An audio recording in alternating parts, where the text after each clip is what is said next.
We are GWAR along with the director of This Is GWAR, and we're here to answer your questions. This is GWAR and we are musician Mike Bishop aka Blothar the Berserker, current lead singer of GWAR, the sickest band in the universe since 1984. Matt McGuire, GWAR artist, aka Saborg Destructo, scum dog soldier in the Master's Army. And documentarian Scott Barber, director of 2018's The Orange Years, The Nickelodeon Story, and of the new This Is GWAR documentary, premiering July 21 exclusively on Shudder.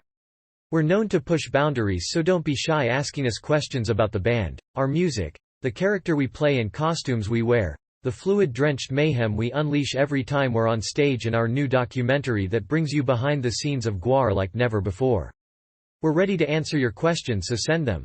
This Is GWAR is the powerful story of the most iconic heavy metal, art collective, monster band in the universe, as told by the humans who have fought to keep it alive for over 30 years.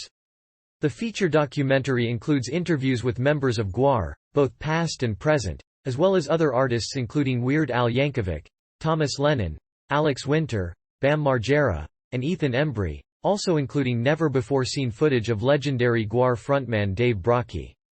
Proof. Here's my proof. How many gallons of fluid are used in performances nightly? Also, has there been any hiccups in logistics where you have had to resort to using HAB blood? How often does Ryan Haley call asking for money? All the time. For anyone confused, Ryan Haley lived with a member of the band, is currently an editor with the YouTube channel Funhouse, and is a real deal, bargain bin Forrest Gump.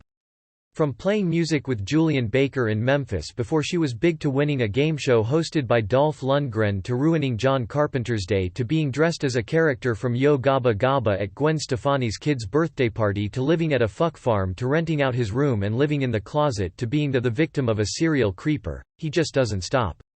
Almost all of these have video evidence, and there are way more stories he's told that have evidence as well.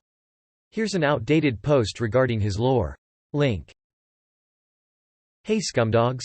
My first introduction to you was in Empire Records when you sacrifice Mark on stage in his fantasy music video Pot Fever Dream. What do you remember about filming that movie?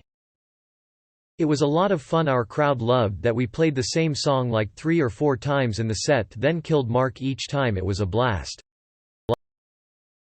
How much longer until we get the multiversal variant of GWAR that is ROG, which is an all-girl group that sings pop songs and swallows random audience members in inflatable vagina cocoons? Now. Glad y'all are making this movie happen. GWAR on Joan Rivers is some of the best TV in the history of TV. Burning question.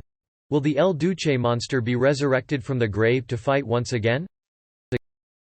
Link for the lazy. Link. Fearnet.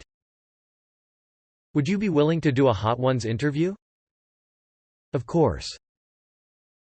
I saw y'all in New Mexico and was transformed from a pathetic loser into a brand new complete waste of space. I'll never forget it. My question is this: how does someone with no talent, no skills, and no ambition whatsoever join the most powerful band in the galaxy? Do I have a shot? Well, if you can muster up some motivation, maybe lol. When are you guys gonna do another video with Funhouse? The last one was amazing. Also, what can you tell us about Ryan? We need the lore. It's a cuddle fish that crawled on what was left of his sex organ and from a bond with him like no other, locked in a constant state of some sort of sex act the you sickos love to see. Fucking an animal. Hell yeah, it's a good idea. I'm stealing it. Next year maybe. Elmo needs to be ripped in half lol. We support horse and buggy tech. Fuck Elon Musk. Gimme an old-fashioned covered wagon. Start an OnlyFans and show us your butt.